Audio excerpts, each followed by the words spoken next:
Ô homme de Dieu, nous sommes appelés par Dieu, mais nous entrons dans un combat. Quand tu entres dans le combat, si tu n'es pas fort, un marabout peut te tuer. Il y a des pasteurs qui sont tués par des marabouts, tués par un sorcier.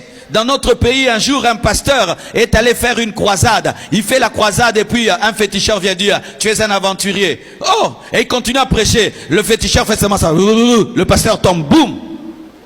Et le féticheur monte sur l'estrade. Et il commence à parler. C'est un aventurier, tout. Maintenant, c'est devenu la croisade du féticheur. Oui, devant les gens. Et il a commencé à parler du diable et tout. Et le pasteur était là, endormi. Il ne s'est réveillé pas. Et puis on lui a dit, pardon, réveille le pasteur, pardon. Il a eu pitié du pasteur.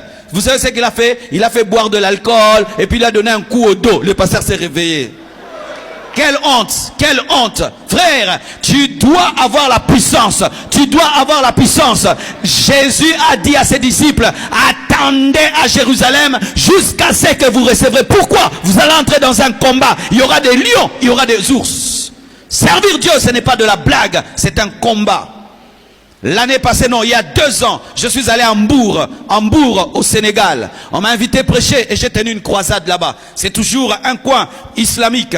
Et quand j'ai commencé à prêcher, la puissance de Dieu a commencé à se manifester. Mais un jour, le matin, j'étais en train de prier devant ma chambre, à la fenêtre de ma chambre. Je priais et je regardais l'eau. Et tout d'un coup, je vois quelqu'un vers 7 heures du matin en train de nager.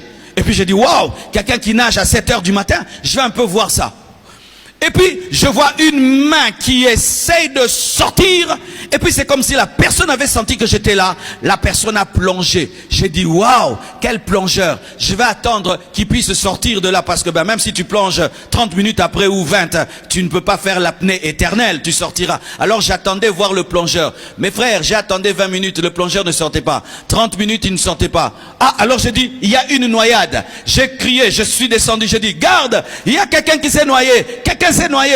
Oh, il me dit, non, ici les gens ne nagent pas. Je dis, non, quelqu'un est là, j'ai vu. Parce que quand la personne a plongé, ça fait les oscillations là. J'attendais. Et puis il a dit, non, ici les gens ne nagent pas.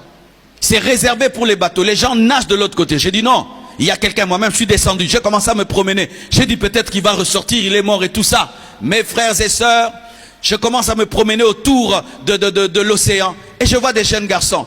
Je leur dis, j'ai vu quelqu'un qui nageait par là, et puis il ne ressort pas. Il a dit, ah, pasteur, oh non, ici nous élevons les sirènes. Et j'étais dans un hôtel qui portait le nom d'une sirène.